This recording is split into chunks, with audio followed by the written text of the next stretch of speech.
যুক্তরাষ্ট্রে বাংলাদেশি পিএইচডি শিক্ষার্থী জামিল লিমন হত্যাকাণ্ডে গ্রেফতার হওয়া মূল সন্দেহভাজন কে এই হিশাম আবু গারবিয়া।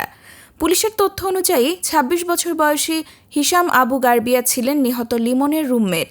তারা দুজনই যুক্তরাষ্ট্রের ফ্লোরিডায় একই অ্যাপার্টমেন্টে বসবাস করতেন। হিশাম পূর্বে university of south Florida USF এর ম্যানেজমেন্ট বিভাগে ২০২১ থেকে ২০২৩ সাল পর্যন্ত পড়াশোনা করলেও বর্তমানে তিনি আর ওই বিশ্ববিদ্যালয়ের শিক্ষার্থী নন। মার্কিন কর্তৃপক্ষ জানিয়েছে, হিশাম যুক্তরাষ্ট্রে জন্মগ্রহণ করেছেন এবং তিনি একজন মার্কিন নাগরিক। পারিবারিকভাবে তিনি ফিলিস্তিনি বংশোদ্ভূত বলে জানা গেছে। জামিল লিমনের মরদেহ উদ্ধারের কয়েক ঘণ্টা পরই হিশামের বাসা থেকে ডোমেস্টিক ভায়োলেন্সের কল পায় পুলিশ। ঘটনাস্থলে গিয়ে দেখা যায় হিশাম নিজেকে ঘরের ভেতরে আটকে রেখে আত্মসমর্পণে অস্বীকৃতি জানান। পরে সোয়াত টিম মোতায়েন করা হলে প্রায় ২০ মিনিটের অভিযানের পর তিনি আত্মসমর্পণ করেন।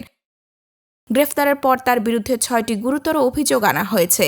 এর মধ্যে রয়েছে পারিবারিক সহিংসতা, মারধর, অবৈধভাবে আটক রাখা, তথ্য প্রমাণ নষ্টের চেষ্টা, মৃত্যুর খবর গোপন রাখা এবং মৃতদেহ সরানোর অভিযোগ। প্রাথমিক তদন্তে পুলিশ ধারণা করছে এই হত্যাকাণ্ডে হিশাম একাই জড়িত থাকতে পারেন।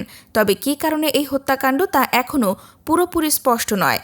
এদিকে একই ঘটনায় নিখোঁজ থাকা বাংলাদেশি শিক্ষার্থী নাহিদা বৃষ্টিকে খুঁজতে এখনও অভিযান চালিয়ে যাচ্ছে আইনশৃঙ্খলা বাহিনী। এই মুহূর্তে প্রশ্ন একটাই, কী ঘটেছিল সেই বাসায়, আর কেনই বা প্রাণ হারালেন জামিল লিমন? তদন্ত শেষ না হওয়া পর্যন্ত উত্তর মিলছে না সেই রহস্যের।